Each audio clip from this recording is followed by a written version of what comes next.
पीछे फिजिक्स हम लोग पढ़ रहे थे और फिजिक्स में मैंने आपको बताया था वेट और मास में क्या डिफरेंस है, बताया नहीं था अभी। उसके बारे में हमको जानना है, वहां से भी क्वेश्चन एनडीए में और दूसरे एग्जाम में भी आते हैं। Difference between weight and mass लिख लीजिएगा हेडिंग के रूप में। डिफरेंस बिटवीन वेट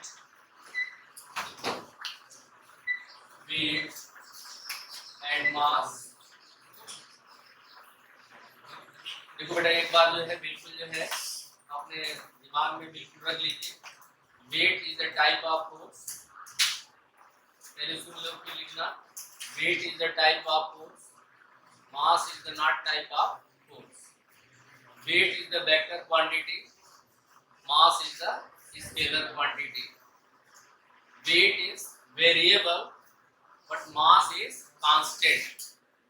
कहते हैं weight depend on the gravity but mass not depend on the gravity. What is the unit of weight?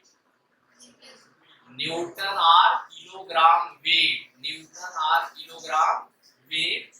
फिर यहाँ पे यूनिट क्या हो जाएगी बेटा, ग्राम या किलोग्राम। फिर कहते हैं कि वेट जो है ग्रेविटी के ऊपर डिपेंड करता है बेटा, और इसीलिए वेरिएबल होता है।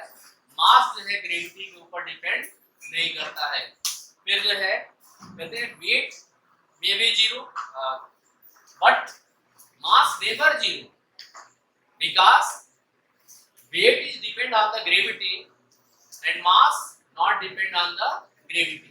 बेटा जहां पे ग्रेविटी की वैल्यू, ग्रेविटी फ्री स्पेस में अगर पूछा जाए वेट कितना होगा, क्या होगा, जीरो होता है। अगर आपसे पूछा जाए कि वेट को किससे मेजर करते हैं, स्प्रिंग बैलेंस से। देखिए गैस वाला लेके आता है, ऐसे उजलाता कहता, देखिए 14 केजी है, स्प्रिंग लगा रहता है। और इसको किससे मेजर करते हैं, सिंपल बैलेंस से, तराजू जिसे बोलते हैं, सिंपल बैलेंस से मेजर करते हैं। पहला डिफरेंस लिख लीजिएगा, weight is the type of force, weight is the type of force. Next, इसमें it is not type of force, it is not type of force. Weight, it is the vector quantity, it is the vector quantity,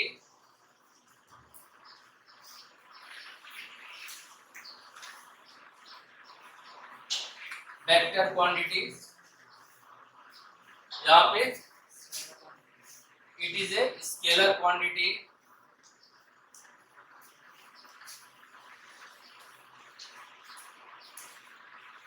quantities। Next, weight depend on the gravity, weight depend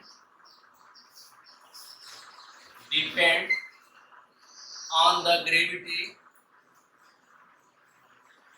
on the gravity। It is not depend on the gravity, it is not depend on the gravity, weight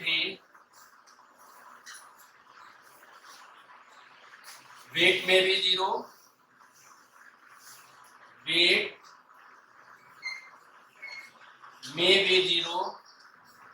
may be zero, mass never zero, mass never zero।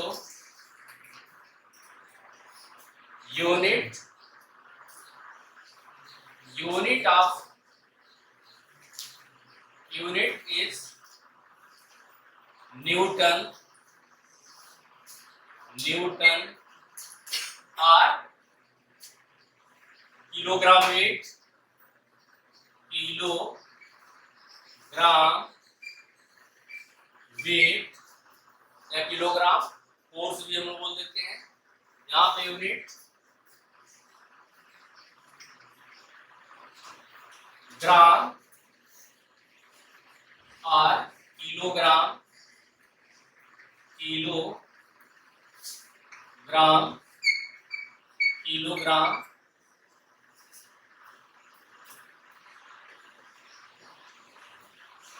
Note कर दिया है।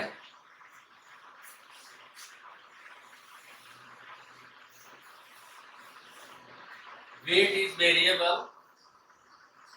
Weight is variable,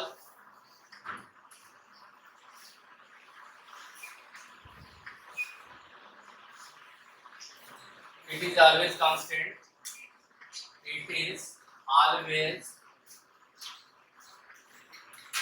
constant, always constant,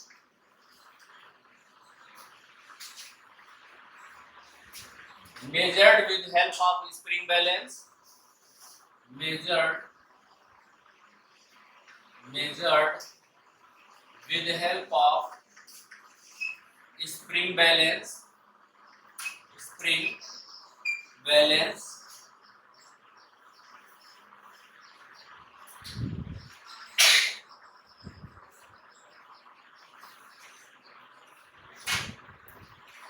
spring balance, measured with help of simple balance, measured with simple balance, simple balance, simple balance. ये major difference है, wait और मास में क्या difference है।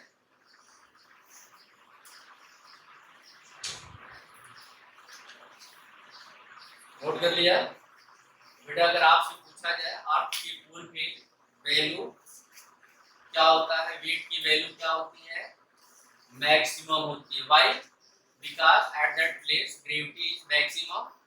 और इक्वेटर पर अगर पूछा जाए, इक्वेटर पे ग्रेविटी की वैल्यू मिनिमम होती है और इसीलिए वहां पे वेट की वैल्यू मिनिमम होगी। अगर आपसे पूछा जाए कि अर्थ सरफेस से इनफाइनाइट हाइट पे अगर जाते हैं तो वहां पे ग्रेविटी की वैल्यू कितनी होती है बेटा? ग्रेविटी की वैल्यू 0 होती है और उस केस में भी वेट क्या होगा? 0 होगा, लेकिन मास में कोई चेंज नहीं आएगा, क्योंकि ग्रेविटी के ऊपर ओनली डिपेंड करता है तो वेट करता है, मास का कोई रिलेशन नहीं है। नोट कर ले इसे।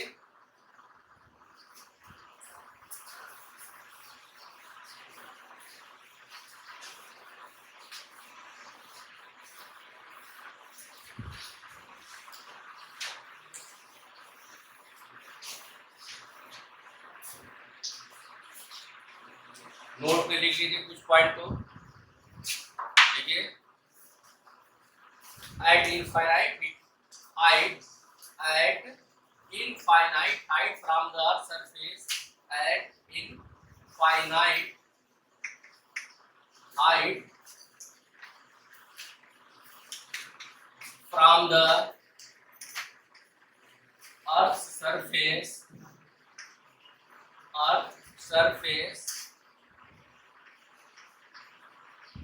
weight will be 0, weight will be 0,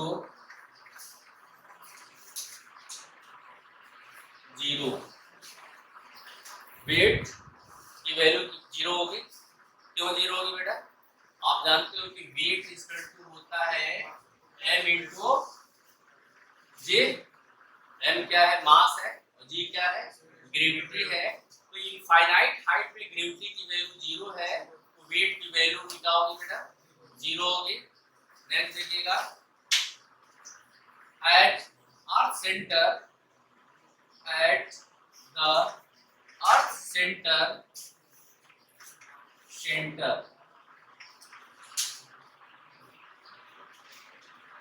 value of weight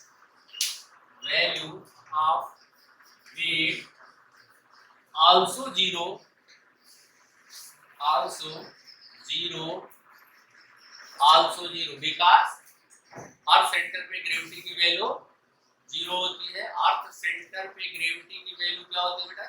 zero होती है, और इसीलिए वहां पे वेट की वैल्यू जीरो होगी, लेकिन मास में कोई चेंज नहीं होगा। फिर अगर आपसे पूछा जाए किसी भी बॉडी को सैटेलाइट में अगर रख दिया जाए, वहां पर भी इफेक्टिव ग्रेविटी की वैल्यू क्या होती है बेटा? जीरो होती है, तो वेट क्या हो जाएगा? जीरो हो जाएगा। If any object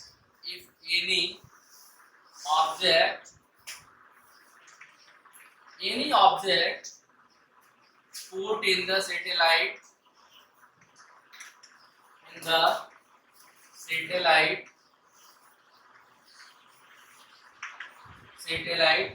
then weight will be zero, then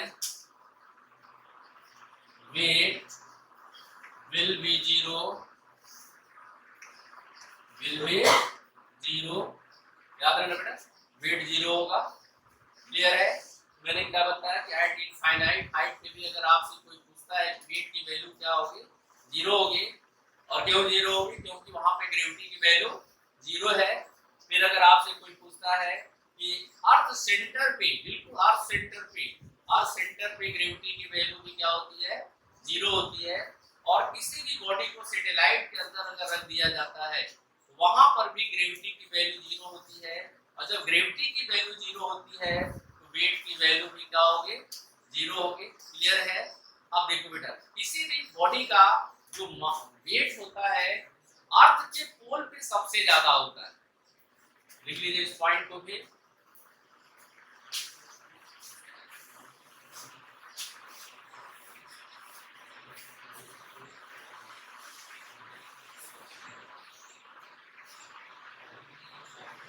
On the pole of Earth, weight is maximum. Weight is maximum because gravity is maximum. Because gravity is maximum. Gravity is maximum on the equator of Earth. On the equator of Earth.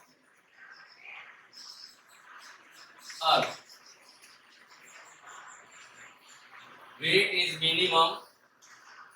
Weight is minimum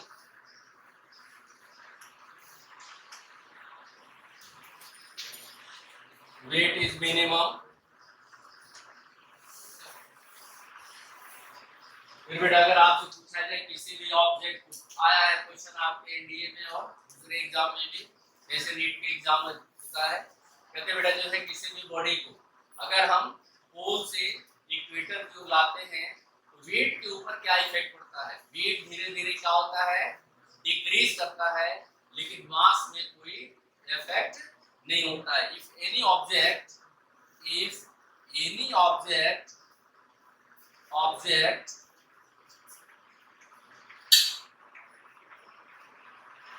bring from pole to equator,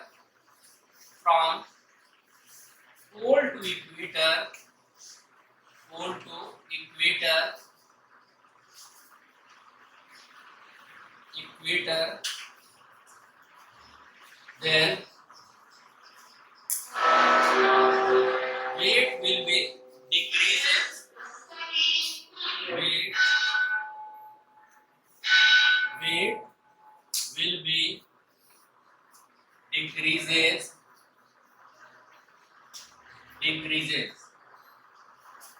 note कर लो बेटा।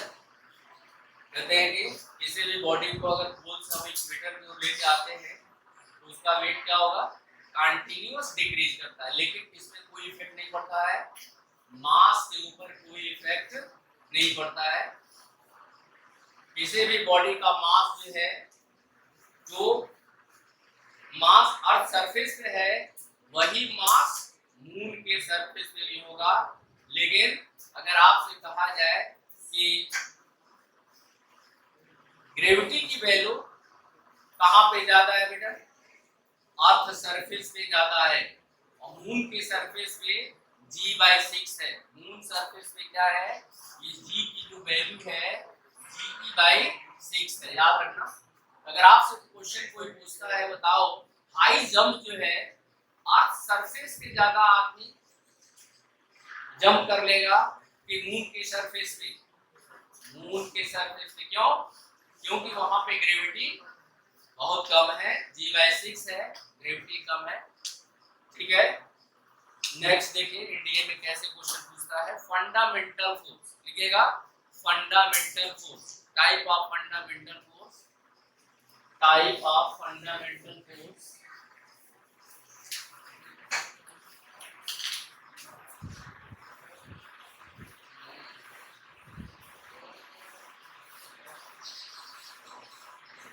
Type of fundamental force,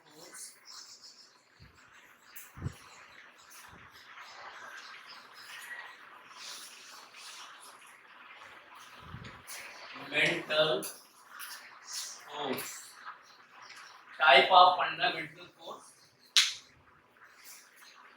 there are different type। पहला gravitational force, gravitational force। next electrostatic force, electrostatic force, electrostatic force। next nuclear force, nuclear force। next magnetic force, magnetic force, magnetic force। next weak nuclear force, weak nuclear force।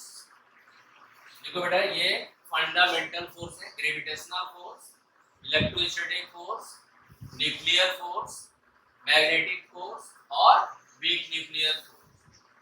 अगर आपसे पूछा जाए कि कौन ऐसा field है जो conservative field के नाम से जाना जाता है, कंजर्वेटिव फील्ड, कंजर्वेटिव फील्ड क्या होता है बेटा? कंजर्वेटिव फील्ड वो फील्ड होता है जिसमें वर्क डन फॉलोड पाथ के ऊपर डिपेंड नहीं करता। Work done not depend on the followed path, only depend on the initial and final position, that is known as conservative field. Conservative field कई बार आ चुका है। कौन सा फील्ड होता है? ग्रेविटेशनल फील्ड होता है और इलेक्ट्रिक फील्ड होता है। ये दोनों जो है कंजर्वेटिव फील्ड होता है। कंजर्वेटिव फील्ड अभी बताएंगे कंजर्वेटिव फील्ड क्या होता है, नोट करिए फटाक से। हो गया। सबसे पहले हम लोग बात करेंगे ग्रेविटेशनल फोर्स, हेडिंग के रूप में नोट कर लीजिए gravitational force, gravitational force.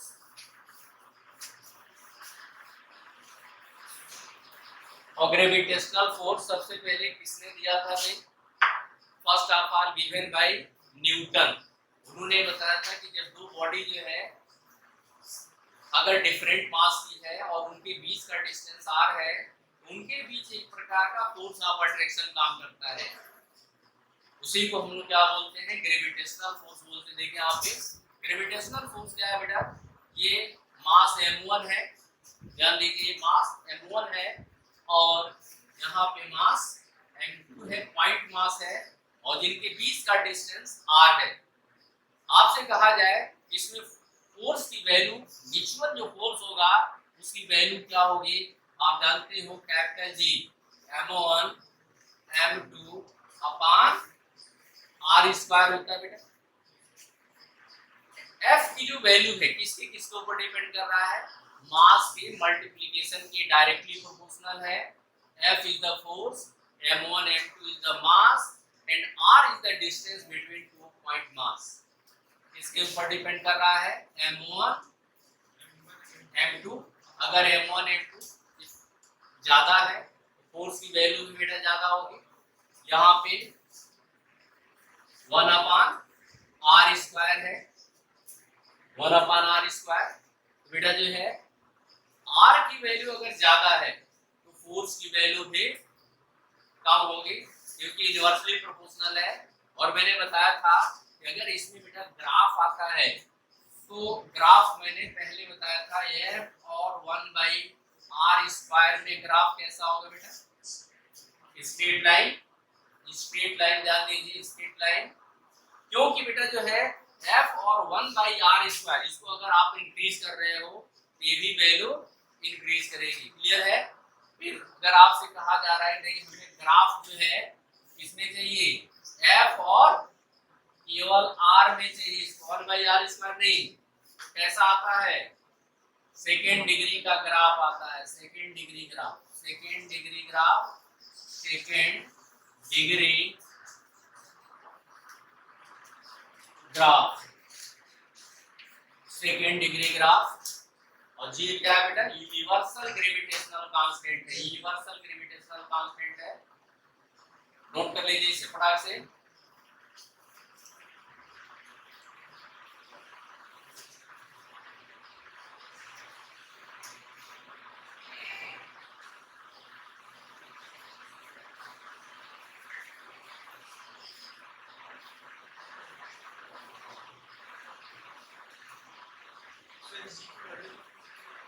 6.67 into 10⁻11 Newton metre square पर किलोग्राम स्क्वायर।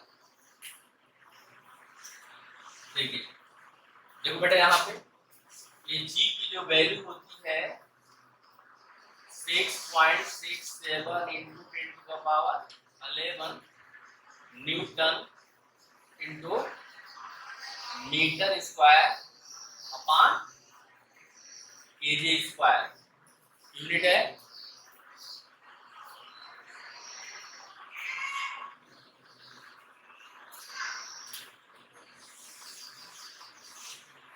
अब देखो बेटा यहाँ पे हम लोग पढ़ेंगे डायमेंशनल फार्मूला कैसे निकाला जाता है। यहाँ पे फार्मूला आया, डायमेंशनल फार्मूला कैसे कैलकुलेट करेंगे, नोट कर लिया आपने।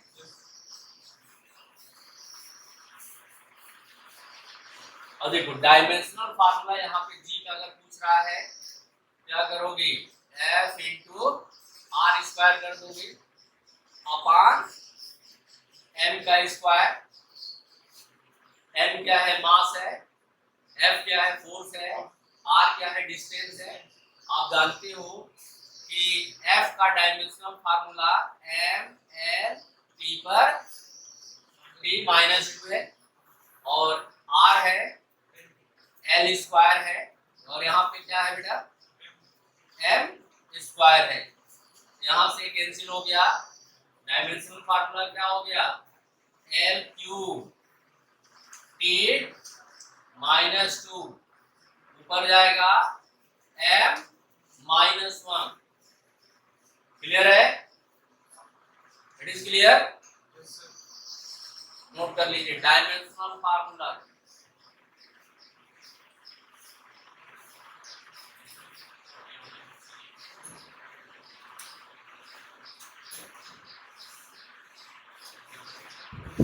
फोर्स का डायमेंशन मैंने लिख दिया, r डिस्टेंस है, r का स्क्वायर है, l² लिख दिया और m किलोग्राम है। मास का डायमेंशन फार्मूला लिख दिया।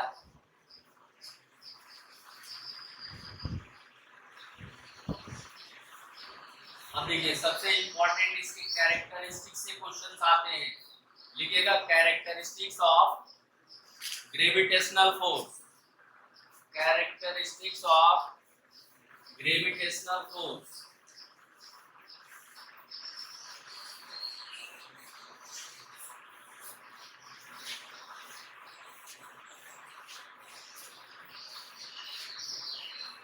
characteristics of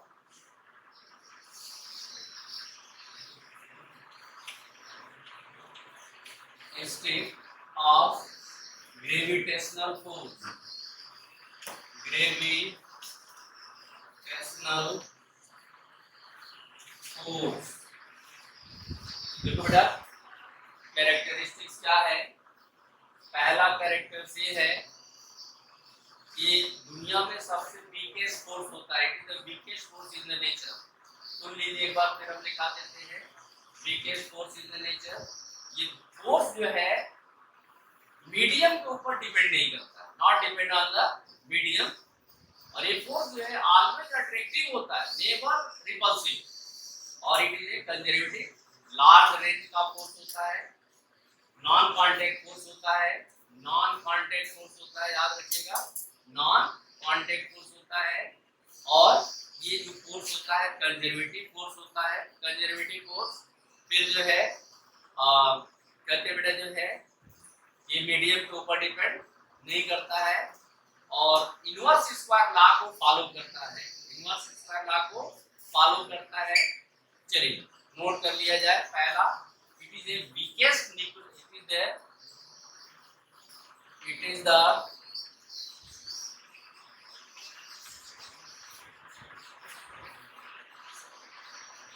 weakest force in the nature. Force in the nature, weakest force in the nature। याद रखना बेटा, इससे कमजोर बल दुनिया में कोई नहीं होता है। It is always attractive force। attractive force always क्या होता है बेटा, अट्रैक्टिव फोर्स होता है। It is not depend on the medium, not depend on the medium, medium के ऊपर डिपेंड नहीं करता बेटा, याद रखना, not depend on the medium. It is a conservative force, conservative force. और इस फोर्स को किसने दिया था बेटा, न्यूटन ने दिया था, जिसको फादर ऑफ फिजिक्स बोलते हैं, न्यूटन ने दिया था। It is a long range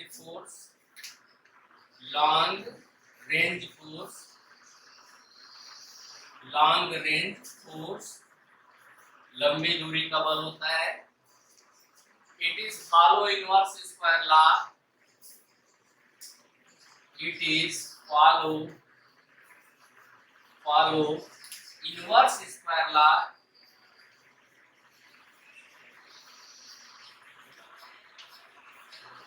inverse square law को फॉलो करता है, याद रखना। It is a non contact force, it is a non contact force,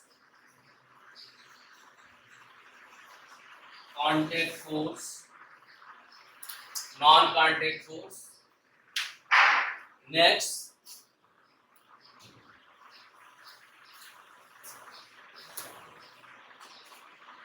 it is a central force, it is a central force,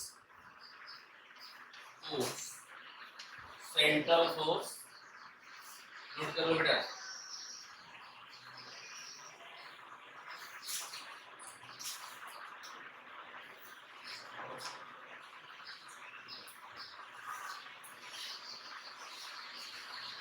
हो गया, चलिए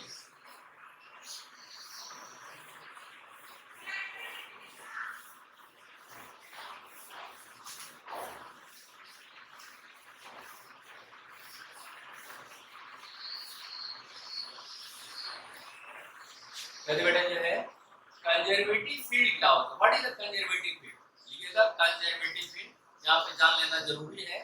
conservative field क्या होता है? कंजर्वेटिव फील्ड या फोर्स, कंजर्वेटिव फील्ड और फोर्स, लिखिएगा।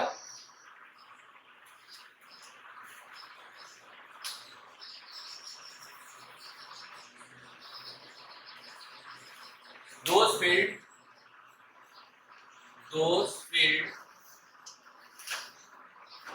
in which work done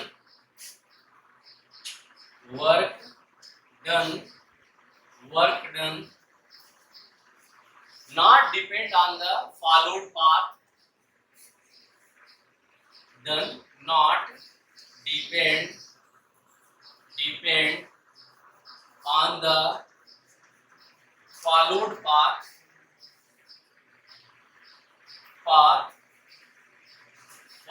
path is known as conservative force or field, known as conservative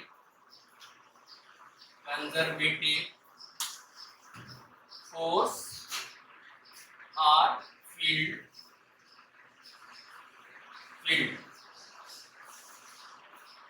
अब देखो कंजर्वेटिव फील्ड क्या होता है?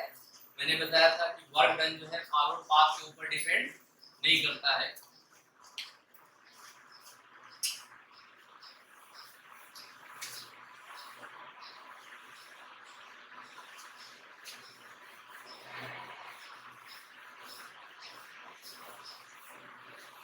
चलिए नेक्स्ट देखते बेटा, यहाँ पे सपोज दैट जो है ये अर्थ सरफेस है, जान दो अर्थ सरफेस है, और यहाँ से किसी बॉडी को h हाइट तक हम लेके जा रहे हैं, या जिसका मास जो है मास m है, हाइट h है, ग्रेविटी की वैल्यू g है।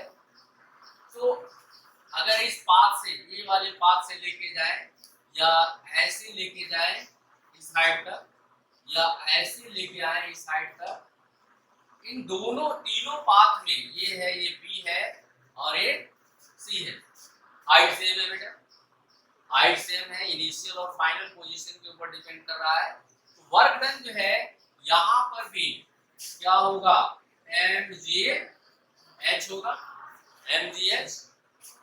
तो यहाँ पे मान लीजिए इसके थ्रू जो है wb इक्वल टू mgh और wa भी क्या होगा? बोलो, mgh wc mgh। यहाँ पे कई बार पूछा जा चुका है कि कौन ज्यादा होगा, कभी कभी के ऑप्शन बना के दे देता है। तो यहाँ पे बेटा क्या हो जाएगा? wa equal to wb equal to wc, because it is a conservative field, work done not depend on the followed path, work done not depend on the followed path, followed path के ऊपर depend नहीं करता है। फिर इसी तरह से मान लो बेटा जो है